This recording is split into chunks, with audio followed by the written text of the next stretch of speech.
क्या नाम है बाबू? तुम बोलो। लाल बाबू बादल। क्या नाम है? लाल बाबू बादल।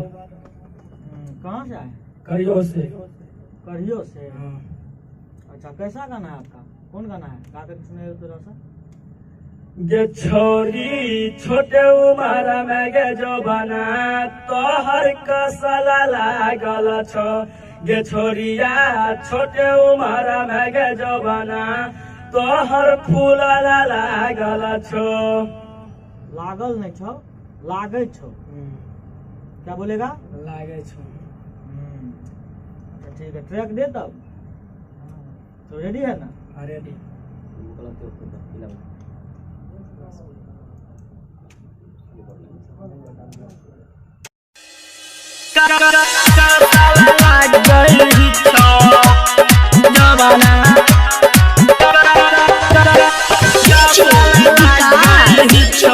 SK Music Recording Studio, Saharsa. ये छोरी 16 बरस में जो बना तोहर कसल लागई छो।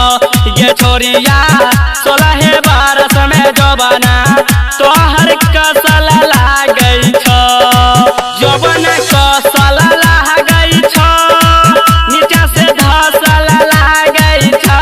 ये छोरिया छोटे उमर में गे जो बना तोहर कसल लागई छो। ये छोरी छोटे उमर में गे जो बना तोहर कसल लागई छो। तोहर कसल लागई छो। छोटे उमर में गे जो बना तोहर कसल लागई छो। ये छोरी रह छी घर से तू बाहरा के करे छो तोहर है गे पहरा। ये छोरी के करे छो गे पहरा। ये छोरी रह छी घर से तू बाहरा के करे छो तोहर है गे पहरा। ये छोरी के करे छो गे पहरा। ता देहिया लाग छो तोहर फूलाला जवाना झूला लागई छो।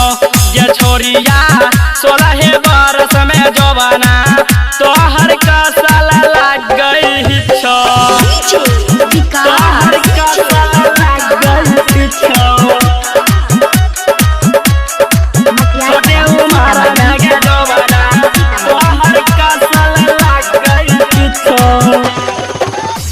तो जान छो राइटर दीपक देहाती लाजा रहो तोरा एक काती। गे छोरिया लाजा रहो एक काती। तो जान छो राइटर दीपक देहाती लाजा रहो तोरा एक काती। गे छोरिया लाजा रहो एक काती। छोरी गे तो साली में लाल बाबू संगे छी फसल जवाना कसल लागई छो। ये छोरिया 16 बरस में जवाना